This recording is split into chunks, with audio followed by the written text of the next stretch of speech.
दक्षिण भारत के केरल और तमिलनाडु राज्य की सीमा से लगकर खड़ा विशाल वेल्लीगिरी पर्वत।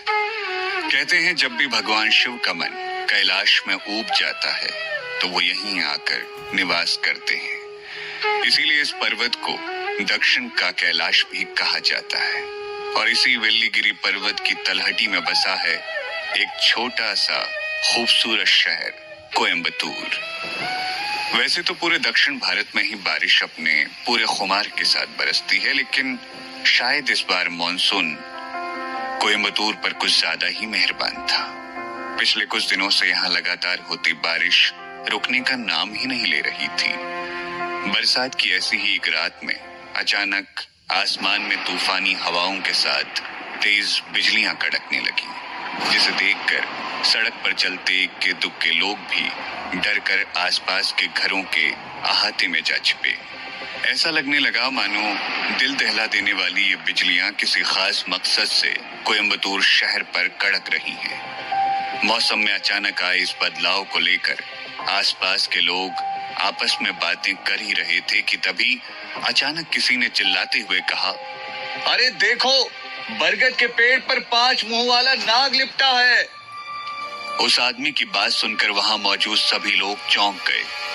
तभी भीड़ में से किसी दूसरे आदमी ने हंसते हुए कहा, अरे भाइयों, लगता है आज इसने फिर से चढ़ा रखी है।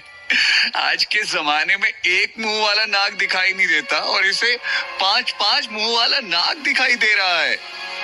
उस दूसरे आदमी की बात सुनकर वहां खड़े सभी लोग ठहाका मारकर हंसने लगे, लेकिन तभी अचानक आसमान में एक जोरदार धमाके के साथ बिजलियां कड़की और उस बिजली की रोशनी में बरगद के पेड़ पर लिपटा हुआ 5 मुंह वाला दिव्य नाग साफ साफ दिखाई देने लगा। हालांकि उस पुराने बरगद के पेड़ की सबसे ऊंची डाली पर लिपटा हुआ वो नाग जख्मी था और उसके 5 फनों से टपकता हुआ खून उस बरगद के फलों में रिस रहा था, लेकिन फिर भी अपने 5 फन गर्व से फैलाए तकरीबन 20-22 फुट की लंबाई वाला स्याह काले रंगों का वो 5 फनों वाला नाग देखने वालों को दूर से ही अपनी दिव्यता का अनुभव करवा रहा था। अपने सामने का नजारा देख वहां मौजूद लोग उस बरगद के पेड़ के नीचे इकट्ठे हो गए। उनमें से कुछ तो उस 5 मुंह वाले नाग को देखते ही घुटनों के बल बैठकर उसकी दिव्यता को प्रणाम करने लगे, तो वहीं कुछ नौजवान उस नजारे को अपने कैमरे में कैद करने के लिए मोबाइल फोन ढूंढने लगे। लेकिन इससे पहले कि वो लोग आंखों को अचंभित कर देने वाले उस नजारे को अपने कैमरे में कैद कर पाते, वो दिव्य नाग एक छोटी सी दिव्य ज्योति में तब्दील हो गया। तभी एक बार फिर से आसमान में तेज बिजलियां कड़की और अचानक वो दिव्य ज्योति गोली की स्पीड से उड़ती हुई पास ही के एक छोटे से घर की 3री मंजिल पर बने कमरे में दीवान पर सोए शिवा की दोनों आंखों के ठीक बीचों बीच जा समाई। शिवा का शरीर पिछले 2 सालों से कोमा में था और इस दौरान उसकी हालत में किसी भी तरह का कोई सुधार नहीं हुआ था, लेकिन जैसे ही वो दिव्य रोशनी शिवा के शरीर में समाई तो उसके शरीर में हल्की हल्की हलचल होने लगी और वो कोमा से बाहर आने लगा।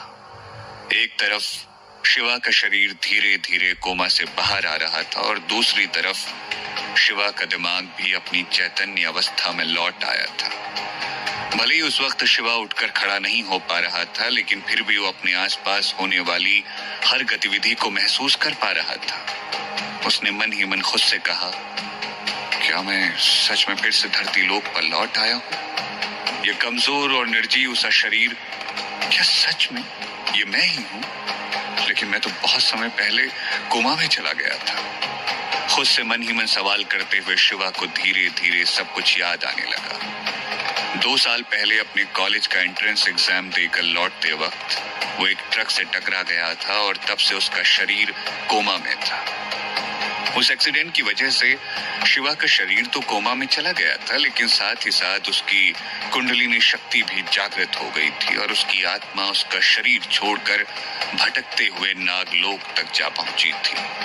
वहां नागराज तक्षक ने उसे संभाला और अपने बेटे की तरह न केवल उसकी आत्मा का रक्षण कर उसे एक नाग का शरीर दिया, बल्कि इन 2 सालों में शिवा की आत्मा को 2000 साल की तपस्या का फल प्राप्त करके ब्रह्मांड की सारी शक्तियां अर्जित करने में उसकी मदद भी की।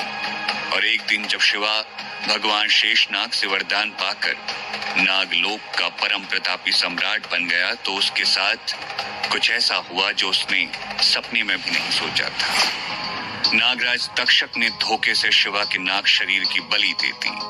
अपना नाग शरीर खोते ही शिवा की आत्मा फिर से मुक्त हो गई और तब जाकर शिवा को नागराज तक्षक के असली मकसद के बारे में पता चला। दरअसल एक प्राचीन भविष्यवाणी के अनुसार ये तय था कि जो कोई भी स्वर्ग, पाताल और नागलोक के तीनों सम्राटों की बलि चढ़ाएगा वो सारे ब्रह्मांड का स्वामी बन जाएगा और इस सृष्टि में कोई भी उसे हरा नहीं पाएगा। इसीलिए नागराज तक्षक ने शिवा से पहले भी इस तरह 2 और शक्तिशाली आत्माओं को ढूंढकर उन्हें नाग शरीर दिलवाया। उसके बाद शिवा की ही तरह अपनी देखरेख में उन्हें स्वर्ग और पाताल लोक का सम्राट बनाकर उनकी बलि चढ़ा दी। हालांकि नागराज तक्षक अपने मकसद में कामयाब तो हो गया था, लेकिन नाग शरीर से मुक्त होते ही शिवा की आत्मा अपनी सारी शक्तियों के साथ फिर से धरती लोक लौट आई और अब वो शिवा के शरीर में प्रवेश कर चुकी थी। नागराज तक्षक की याद आते ही शिवा का मुंह कड़वा हो गया और उसके अंदर गुस्से की आग जलने लगी। उसने मन ही मन खुद से वादा करते हुए कहा, नागराज तक्षक, एक दिन मैं फिर से लौट कर नागलोक आऊंगा और तुम्हें तुम्हारे गुनाहों की सजा जरूर दूंगा। ये मेरा वादा है तुमसे। इतना कहकर शिवा ने धीरे धीरे अपनी आंखें खोली और अपनी धुंधली नजर से अपने आसपास के माहौल का जायजा लेना शुरू कर दिया। शिवा एक टूटे फूटे से दीवान पर लेटा हुआ था, जिसके बगल में एक छोटी पुरानी मेज रखी हुई थी, जिस पर एक पानी का गिलास, 2 बिस्किट और उसके परिवार के 4 सदस्यों की एक तस्वीर रखी हुई थी। उस तस्वीर को देखते ही शिवा के मन में अपने पूरे परिवार की यादें फिर से ताजा हो गई। यहाँ के लोगों का मानना था कि अग्निहोत्र ब्राह्मण कुल में जन्मे शिवा के पूर्वज भगवान धन्वंतरी से प्राचीन आयुर्वेद और औषधियों का ज्ञान प्राप्त करके यहाँ आकर बस गए और आदिकाल में उन्होंने यहाँ एक आयुर्वेदिक चिकित्सा केंद्र स्थापित किया, जो आज भारत का सबसे बड़ा आयुर्वेदिक अस्पताल है। अब ये कहना मुश्किल है कि इस कहानी में कितनी सच्चाई थी, लेकिन इस कहानी की वजह से आज भी शिवा के पूरे खानदान का अच्छा खासा नाम था।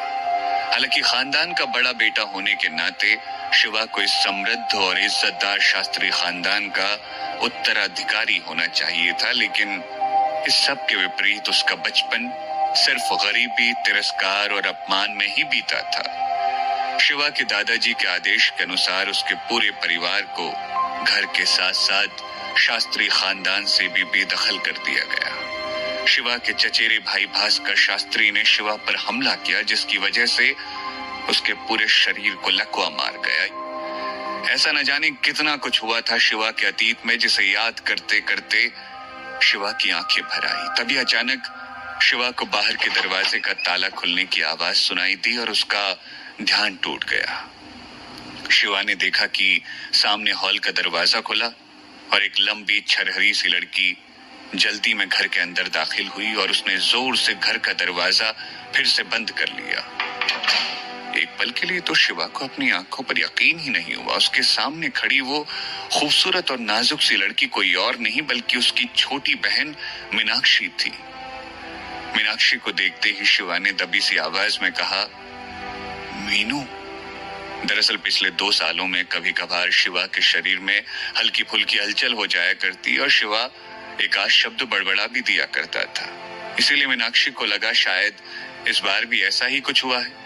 यही सोचकर उसने शिवा पर कुछ खास ध्यान न देते हुए घबराए स्वर में कहा, शांत हो जाइए भैया, हम दोनों छुपन छुपाई खेल रहे हैं। अगर आप चुप रहेंगे तो आपकी मीनू आपको उन्नी अप्पम खिलाएगी। उन्नी अप्पम का नाम सुनते ही शिवा के चेहरे पर मुस्कुराहट आ गई। तभी अचानक उसे दरवाजे के बाहर से एक भद्दी और बेहुदा मर्दाना आवाज सुनाई दी। मीनू दीदी, आप इतनी जल्दी में कहाँ भाग रही हैं? मैं आपको खा थोड़े ही जाऊंगा। उस आवाज को सुनते ही मीनाक्षी ने चिल्लाते हुए कहा, चतुर चुपचाप यहाँ से चले जाओ वरना मैं पुलिस को बुला लूंगी। किसी समय चतुर शिवा का होने वाला साला हुआ करता था, लेकिन अब शिवा का उन लोगों से कोई लेना देना नहीं था। इसीलिए चतुर का नाम सुनते ही शिवा की आंखों में गुस्सा उतर आया, लेकिन इससे पहले कि वो कुछ कह पाता, चतुर ने दरवाजे के बाहर से ही चिल्लाते हुए कहा, क्या मीनू, इस गटर और गंदगी में रहते रहते तुम घर आए रिश्तेदारों का स्वागत करने की तमीज भी भूल चुकी हो क्या? दरवाजा खोलो, मुझे तुमसे बात करनी है। लेकिन चतुर की बात सुनकर मीनाक्षी ने घबराते हुए कांपते स्वर में कहा, तुम कल आना, हम कल बात करेंगे। अभी मेरी फैमिली घर पर है और उन्हें तुम्हारा यहाँ आना अच्छा नहीं लगेगा। ठीक है, अब जाओ यहाँ से। मीनाक्षी की बात सुनकर चतुर ने उसका मजाक उड़ाते हुए कहा, तुम्हारी फैमिली? तुम अपने उस टैक्सी चलाने वाले भिखारी बाप की बात कर रही हो या फिर उस भगौड़ी माँ की जो किसी दूसरे के साथ भाग गई? या फिर उस जीते जागते मुर्दे शिवा की जो ना कभी कुछ बोलता है ना कुछ सुनता है? बहाने बनाना बंद करो और चुपचाप दरवाजा खोलो। इतना कहते ही चतुर ने दरवाजे पर एक जोरदार लात मार दी। चतुर की लात से लगे धक्के की वजह से मीनाक्षी खुद को संभाल नहीं पाई और रोते हुए जमीन पर गिर पड़ी। मीनाक्षी की ऐसी हालत देखकर शिवा गुस्से से तिलमिला उठा। वो उठकर मीनाक्षी की मदद करना चाहता था, लेकिन उसका शरीर उसका साथ नहीं दे रहा था। दरवाजा खुलते ही चतुर सीधा घर के अंदर दाखिल हुआ और सरसरी नजर से शिवा को देखते हुए बोला, ओ, ये धरती का बोझ भी यही है? दरवाजे पर हुई धक्का मुक्की और अचानक से झटके के साथ गिरने की वजह से मीनाक्षी का लहंगा उसके घुटनों तक सरक आया था। उसके सुंदर, नाजुक और चमकते हुए पैर साफ साफ दिखाई देने लगे थे। चतुर ने हवस भरी नजरों से मीनाक्षी को देखते हुए कहा, ये लो, मेरी बड़ी बहन जयंती की शादी का कार्ड, आना जरूर। चतुर को इस तरह घूरते देख मीनाक्षी ने झट से अपना लहंगा नीचे सरकाते हुए कहा, अच्छा ठीक है, तुम्हें कार्ड देना था, तुमने दे दिया, अब यहाँ से जाओ। मीनाक्षी की बात सुनकर चतुर ने अपने होठों पर जबान फेरते हुए कहा, अरे मीनाक्षी जी, जल्दी क्या है? वैसे मेरी बहन ने कहा है कि जब तुम लोग उसकी शादी में आओ तो अपने साथ इस शिवा को भी ले आना। क्या पता इसी बहाने समाज में तुम सबकी वापसी हो जाए, या फिर क्या पता दीदी की शादी देखकर तुम्हारा ये भाई ठीक हो जाए। मीनाक्षी अपने लिए कुछ भी सुन सकती थी, लेकिन जैसे ही चतुर ने शिवा का नाम लिया तो उससे बर्दाश्त नहीं हुआ। उसने भरे गले से चिल्लाते हुए कहा, मेरे भैया की ऐसी हालत देखकर भी तुम लोगों का कलेजा ठंडा नहीं हुआ? जो अब सारे समाज के सामने उनका मजाक बनाने पर तुले हो? निकल जाओ यहाँ से, हमें से कोई भी तुम्हारी बहन की शादी में नहीं आएगा। इतना कहते कहते मीनाक्षी की आंखों में आंसू भर आए, जिसे देखकर चतुर ने उसे ताना मारते हुए कहा, ओहो, देखो तो जरा भाई बहन का प्यार कितना गहरा है। वो तो मेरी बहन ने तुम्हारे जिंदा लाश भाई को माफ करने का मन बना लिया है, वरना हम तो खुद नहीं चाहते थे कि तुम में से कोई भी वहां आए। कान खोलकर सुन लो, चुपचाप शादी में आ जाना और साथ में मेरी बहन के कन्यादान में देने के लिए कम से कम 1 लाख रुपए तक के तोहफे लेकर आना, वरना। चतुर के मुंह से 1 लाख रुपए के तोहफों की बात सुनते ही मीनाक्षी के पैरों तले जमीन खिसक गई। उसने गुस्से में तिलमिलाते हुए चतुर से कहा, 1 लाख रुपए के तोहफे? किस बात के तोहफे? हाँ, तुम लोग अपनी हद पार कर रहे हो। मेरे भैया और तुम्हारी बहन की शादी तो बचपन में ही तय हो गई थी, लेकिन आज वो मेरे भैया से रिश्ता तोड़कर उन्हीं के चचेरे भाई भास्कर से शादी करने जा रही है। क्या वो काफी नहीं था जो अब तुम हमसे 1 लाख रुपए के तोहफे भी मांग रहे हो? भूल गए जब तुम्हारी बहन बुरी तरह से बीमार थी और मेरे भैया ने अपनी जान पर खेलकर उसकी जान बचाई थी? उस एहसान का बदला चुकाना तो दूर, तुम लोग तो इंसानियत की हद भी पार करते जा रहे हो। मुझे तो तुम्हें अपना रिश्तेदार कहते हुए भी शर्म। इससे पहले कि मीनाक्षी अपनी बात पूरी कर पाती, चतुर का गुस्से का पारा चढ़ गया और उसने बिना कुछ सोचे मीनाक्षी के गाल पर जोरदार तमाचा चढ़ दिया, जिसकी वजह से मीनाक्षी लड़खड़ाकर जमीन पर गिर पड़ी। क्या अपने सामने मीनाक्षी को इस तरह पिटते देखकर उसे बचा पाएगा शिवा, या फिर चतुर कर देगा जुल्म की सारी हदें पार? आखिर ऐसा क्या हुआ था शिवा के अतीत में? आखिर क्या रहस्य है नागलोक का और कौन सी शक्तियां मिली हैं शिवा को?